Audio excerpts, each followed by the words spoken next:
Hob Kabanatang 15 hanggang 18. Sa mga kabanatang ito, mababasa natin ang mga sumusunod. Ikalawang sagutan, hinaing ni Hob sa Diyos, kaparusahan ng masama. Hob 15 kabanata, ang ikalawang sagutan. Ang sagot ni Eliphaz na taga Teman.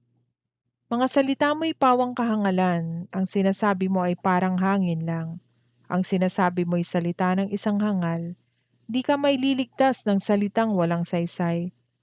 Kung ikaw ang masusunod, wala nang matatakot sa Diyos, at nais mong hadlangan ang sa Kanya'y dumudulog. Kasamaan mo'y nahahalata sa iyong mga salita.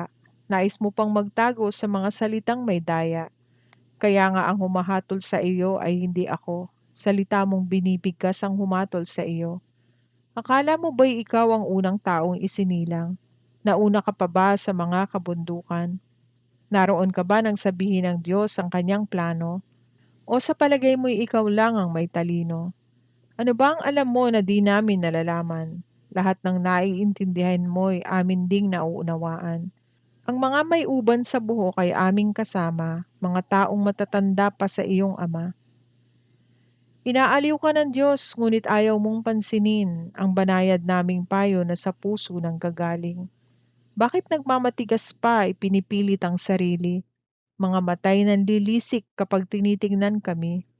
Bakit ba ang galit mo'y sa Diyos ibinubunton at sa Kanya iniuukol ang salitang walang hinahon?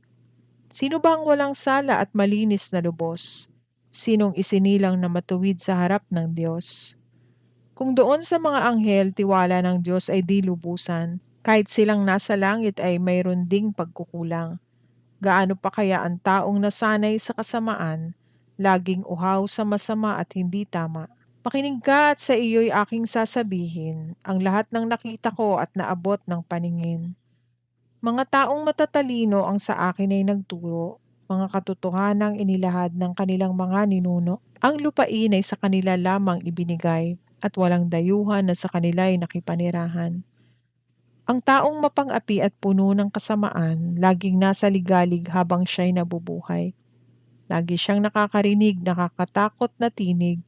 Papasukin siya ng tulisan kung kailan siya'y tahimik. Hindi siya makakatakas sa lagim ng kamatayan, pagkat mayroong tabak na sa kanya'y nag-aabang. Mga buitre naghihintay upang kainin ang kanyang bangkay. Alam niyang madilim ang kanyang kinabukasan. Takot ang naghahari sa buo niyang katauhan, parang laging hinahabol ng haring makapangyarihan. Ganito ang sasapitin ng taong nagyayabang at nang humahamon sa Diyos na makapangyarihan. Pinagmamalaki pa ang ginagawang pagsuway at ang palagi niyang hawak ay kanyang kalasag at ang hangad ay habulin at labanan ng may kapal. Siya ay nananakop ng maraming bayan, mga bahay na nilisan ay kanyang kinamkam. Ngunit mga iyon ay mawawasak pagdating ng digmaan. Ang kayamanan niya ay hindi magtatagal, maging ang buhay niya ay madali ring papanaw. Sa gitna ng dilim siya'y makukubkob, siya'y matutulad sa punong kahoy na nasunog, na ang bulaklak ay tinatangay ng hangin. Dahil nagtiwala siya sa kahangalan, kahangalan din ang kanyang kabayaran. Maaga niyang tatanggapin ang kanyang kabayaran, tulad ng sangang na lanta, di na muling mananariwa. Makakatulad niya ay ubas na kahit hilaw na bungay na lalagas, at tulad ng olibo na ang mga bulaklak ay nalalaglag. Walang matitira sa lahi ng masama, masusunog ang bahay na sa suhol nagmula. Ganyan ang mga taong nagbabalak ng kasamaan, pandaraya ang palaging nasa puso at isipan. Hob 16 na kabanata, idinaing ni Hob ang ginagawa sa kanya ng Diyos. Sumagot naman si Hob, narinig ko ng lahat ang inyong mga sinabi, kayong lahat ay mang-aaliw na walang silbi. Wala na bang katapusan mga salita mong walang laman? Bakit ka ba nagsasalita ng ganyan? Kaya ko ring sabihin ang lahat ng sinabi ninyo. Kapag kayong dumaranas ng hirap kong ito, matatambakan ko rin kayo ng salita at payo. May kibit na ng balikat, may iling pa ng ulo. Ngunit ang sasabihin ko ay pampalakas ng inyong loob, mga salitang bibitaw ay pampabawas ng kirot. Kung ako ay magsalita, hirap ko'y di maaalis. kung magsasawalang kibo na may naroon pa rin ang sakit. Pinanlulupaypay ng Diyos ang aba kong katauhan at nilipol pa niya pati aking sambahayan. Nakadikit na sa buto at kulubot ang aking balat, larawan ng mga hirap na aking dinaranas. Ito raw ay katunayan ng aking kasalanan. Dahil sa matinding puot niya sa akin, halos ako'y kanyang pagputol-putulin. Mga matay ng lilisik, may puot kong tumingin.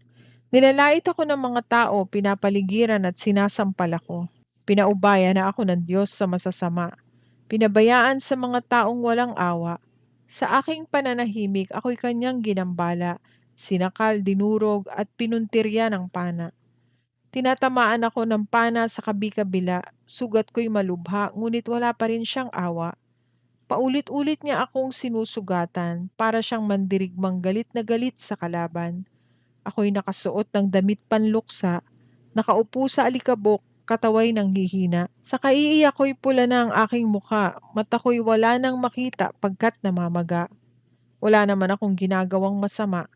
Panalangin ko sa Diyos ay tapat at walang daya. Huwag mong tabunan o lupa ang aking kaapihan. Huwag ipagkait sa akin ang hangad kong katarungan. Ang aking testigo ay nasa langit. Siya'y tatayo't magtatanggol ng aking panig. Mga kaibigan ko ang sa akin humahamak. Kaya sa Diyos na lamang ako ay iiyak. May magtanggol sana sa akin sa harap ng may kapal, tulad ng pagpanig ng isang tao sa kanyang kaibigan.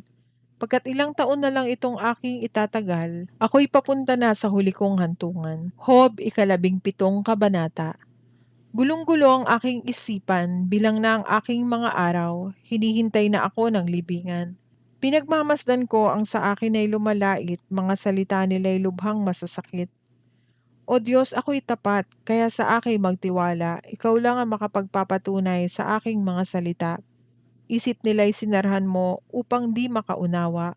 Laban sa akin, huwag nawa silang magtagumpay. Siyang dahil sa salapi ay nagtataksil sa mga kaibigan, kanyang mga anak ang siyang mawawalan. Ako ngayoy pinag-uusapan ng buong bayan, pinupuntahan pa upang maduraan lamang. Halos ako'y mabulag dahil sa kalungkutan, kasing nipis ng anino ang buo kong katawan. Mga nagsasabing sila'y tapat sa akin ay nagulat, ang mga walang sala sa akin nanunumbat. Ngunit ang mga matuwid ay lalong naniniwala at lalo pang nahikayat na sila nga ang tama. Subalit silang lahat humarap man sa akin, wala akong maituturo na may talinong angkin. Tapos na ang araw ko, bigo ang aking mga plano, ang aking pag-asa'y tuluyan ng naglaho. Sabi nila ang gabi ay araw na rin, malapit na raw ang liwanag. Ngunit alam kong ako'y nasa dilim pa rin. Ang tanging pag-asa ko'y ang daigdig ng mga patay at sa kadiliman doon ako'y mahihimlay. Ang hukay ay tatawagin kong ama at ang uod ay ituturing kong mga kapatid at ina. Nasaan nga ang aking pag-asa? Sino ang dito ay makakakita? Madadala ko ba ito sa daigdig ng mga patay? Sasama ba ito sa alabok na hantungan? Hob, 18 kabanata. Inilarawan ni Bildad ang wakas ng masama. Sumagot si Bildad na Suhita, "Kay rami naman ng iyong sinasabi, tumahimik ka muna at pakinggan kami. Kami ba'y ano sa iyong palagay? Mga bakang hangal at walang nalalaman? Sarili mo lang ang iyong sinasaktan dahil sa galit na iyong tinataglay. Pababayaan ba ang daigdig dahil lamang sa iyo? At aalisin ang mga bundok sa kanilang pwesto? Ang ilaw ng masamay tiyak na papatayin. Ang kanyang apoy ay di napapaningasin. Ang ilaw sa kanyang tahanan ay pagdidilimin. Ang matatag niyang hakbang ngayon ay nabubuwal. Pagbagsak niya ay nalalapit sa kanya ring kasamaan. Di niya namamalayang ang kanyang mga paa ay sa bitag pupunta, kaya naman nasisilo itong kanyang mga paa. Isang silo ang sa kanya'y iniumang, may bitag na nakahanda sa kanyang daraanan. Saan man siya bumaling, takot ay naghihintay. Sinusundan siya nito sa bawat hakbang. Mayaman siya noon, ngunit ngayon hikahos. Naghihintay sa kanya'y hirap at pagdarahop. Nakamamatay na sakit sa katawan niya'y kumakalat, mga bisig at paa niya'y unti-unting naaagnas. Dati siya'y panatag sa kanyang tahanan, ngayon kinakaladkad patungo kay kamatayan. May iba nang nakatira doon sa dati niyang tahanan matapos malagyan ng gamot at malinis ng lubusan. Ang kanyang mga ugat at mga sanga, lahat ay natuyo at pawang nalanta. Lahat niyang alaala ay napawi ng lubusan. Nakalimutan ng lahat pati kanyang pangalan. Mula sa liwanag inihagis siya sa karimlan at pinalaya siya sa daigdig ng mga buhay. Isang anak man o apo ay wala siyang naiwan, ni isa'y walang natira sa kanyang sambahayan. Mula silangan hanggang kanluran, nanginginig at kinikilabutan dahil sa kanyang matinding kasawian. Ang masasamang tao'y ganyan ang kapalaran, mga di kumikilala sa Diyos ganyan ang kahihinatnan.